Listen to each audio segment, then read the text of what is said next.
Welcome to episode 36 of the Momentum Podcast. I'm Alex Sharfin, and this podcast is made for empire builders, game changers, world makers, shot takers, and creators of all kinds. Those among us who can't turn it off and don't know why anyone would want to. We challenge complacency, destroy apathy, and we are obsessed with creating momentum so we can roll over bureaucracy and make our greatest contribution. Sure, we'll pay attention to their rules, but only so we can bend them, break them, and rewrite them around our own will. We don't accept our destiny, we define it. We don't understand defeat because you only lose if you stop, and we don't know how. While the rest of the world strives for average and clings desperately to the status quo, we are the minority, the few, who are willing to hallucinate there could be a better future, and instead of just daydreaming what could be, we endure the vulnerability and exposure it takes to make it real. We are the evolutionary hunters. Clearly, the most important people in the world, because entrepreneurs are the only source of consistent, positive human evolution, and we always will be. This is episode 36 of the Momentum Podcast. Should you do business with family and friends? Let me give you a little history on this topic before I jump in with the answer is should you or shouldn't you? You know, this is something that I've struggled with for my whole career because I have a hard time having friends that I don't do business with, and I have an even harder time not becoming friends with the people who I do business with. So for me, this has been a muddy, kind of difficult place my entire career. And given how much I've studied business and studied success and looked at what makes companies successful, it's hard to deny that some of the most successful organizations in history, some of the most successful companies in the world today were created by family businesses. When you look at Walmart or Ford or Johnson & Johnson, you know, those companies may not be what they once were, but they are incredible family dynasties that survive today. You know, when I ran across one in specific, I was so impressed by the McIlhenny family that puts out Tabasco. Such a simple product, but what incredible market penetration they have on a single SKU, one bottle of a pepper sauce. Every restaurant you go to, every supermarket you go to, they have Tabasco, and it is a family-run business and has been for generations. Why? Because they've done it right. Now, I'll admit very candidly, this is an area that I have completely screwed up. I have gotten excited about doing business with friends and approached it in entirely the wrong way. I have done business with family and not been clear and not really put the right safeguards in place and had that blow up on me. I've made investments with friends where, very candidly, Katie and I have lost hundreds of thousands of dollars because rather than do the right things, rather than approach it the right way, I approached it with excitement and trust and you know, the feelings that we want to have when we're dealing with friends and family. However, when it comes to business, we need to look at doing this the right way. When it comes to business and doing business with family and friends, there is a way to do this so that you increase your potential for success, you give yourself a better shot at actually having a good outcome, and you lower the chances that you're going to have a really challenging outcome.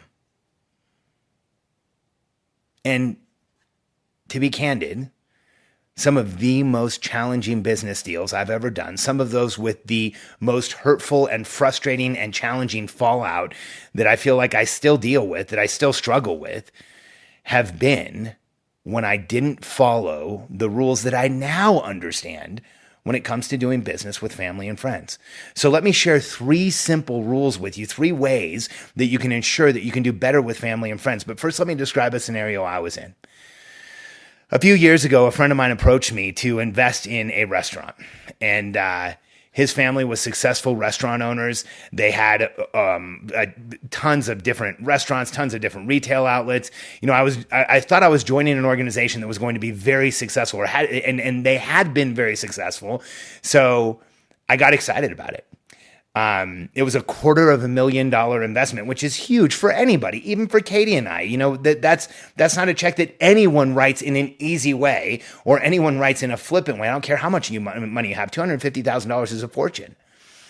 And I, quite candidly, screwed up. I didn't follow the advice I would give somebody else, the advice I'm about to give you. And here's what happened in that case. I got involved in a deal where I didn't do what I'm about to share with you.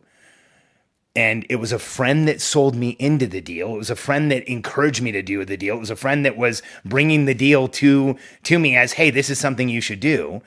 And because I didn't follow this advice, it ended up where the deal didn't go well. And we lost most of that money.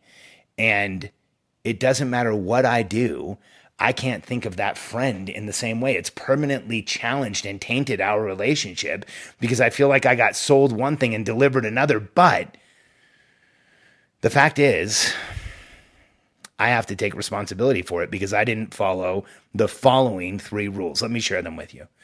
The first one is when you're doing business with family and friends, this is an easy one. Do more due diligence, not less. Don't rely on the relationship. Rely on doing due diligence. So here's what you do. When you're in an investment, investigate that investment like it wasn't a friend. Investigate that investment like you're not doing it with a family member. And ask yourself, would I do this if it wasn't a friend or family member involved? If you're hiring a friend or family member, which, by the way, I've worked with my wife for over 12 years. I hope to work with my daughters someday. I worked with my father when I was a kid. Family businesses are incredible. Some of the most successful organizations I've ever worked with have couples running them at the top. Dave and Gail Linegar are the powerhouse behind RE/MAX. And I don't think Dave could do it without Gail, and Gail could do it without Dave. So that's a family business that has changed the face of real estate. But when you're looking to possibly hire a friend or family member, here's a rule. So it's more due diligence, not less. You investigate your investment deals. When you're going to hire a friend or family member, interview at least 3 people first. Because you want to make sure that that person is not only the friend or the family member, but they're the best decision. They're the best choice. If you do that due diligence, it'll actually help you make this whole thing better. It'll help you be confident. It will help you understand that you made the right decision. And 6 months in, when you've hired a friend or family member and you start experiencing challenges with it, you'll remember that you did interviews. You made the right decision. You should lean in and make it work. When you rush off and hire a friend or family member or someone recommended by a friend or family member, you don't interview other people, you're always going to wonder in your back of your mind, did you make the right decision? The third part of doing more due diligence is have someone else give you their opinion. Have a third party you trust investigate your investment deal. Have them look at the people you could possibly hire. Ask questions and make sure you allow for other opinions there, because the very fact that you're doing business with family or friends is going to jade your opinion. It's going to make it tougher for you to see what's really going on. So step 2, the second part. So first is more due diligence, not less. If you're going to hire a friend or family member, you owe it to yourself, you owe it to them to do more due diligence, not less. The second one is function under clear expectations, not excitement. One of the biggest challenges of doing business with a friend or a family member is that we're excited. We're excited at the prospect of working together. We're excited at spending more time together, succeeding together, winning together, helping that person. So often when we're working with a friend or family member, we think, wow, this is going to be a huge break for them. And all of those things are true. However, here's how you can operate with clear expectations so you maintain the excitement. Understand upfront what's expected from both parties. Like, make sure they know, make sure you know. Don't let your excitement overrule proper preparation and really getting clear on what you're doing and how you're doing it. And understand that this is going to be more difficult, not easier at the beginning, than working with somebody that you just hire. Because there's going to be expectations on both sides. You want to make sure that you meet those expectations, that they're clear.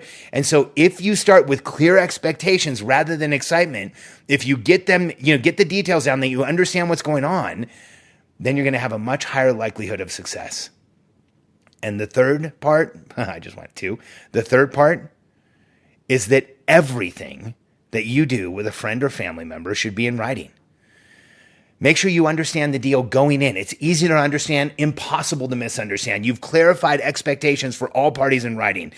Second part is you get the details down. Like, understand what the details are. What are they responsible for? What are you responsible for? Why are you entering into this agreement to work together? And have clear accountability and responsibility. When I review this list, and I think of that $250,000 deal that Katie and I lost on, when I look at the first one, more due diligence, not less, I did less due diligence than I've ever done on an investment deal, and I lost our money. I even had an attorney who reviewed the contract tell me that the contract was not in my favor and that I should be really careful. And I told him, it's okay. I trust. It's a friend of mine. I trust him. I'm excited about it. And I overruled doing more due diligence. That would have saved us $250,000 and would have saved one of my friendships. The second one, when I look at that deal that I did, clear expectations, not excitement, absolutely missed on that one. I was sold a deal that almost immediately changed once we cut our investment check and it was cashed. What we were told and then what we were presented with in writing was completely different afterwards.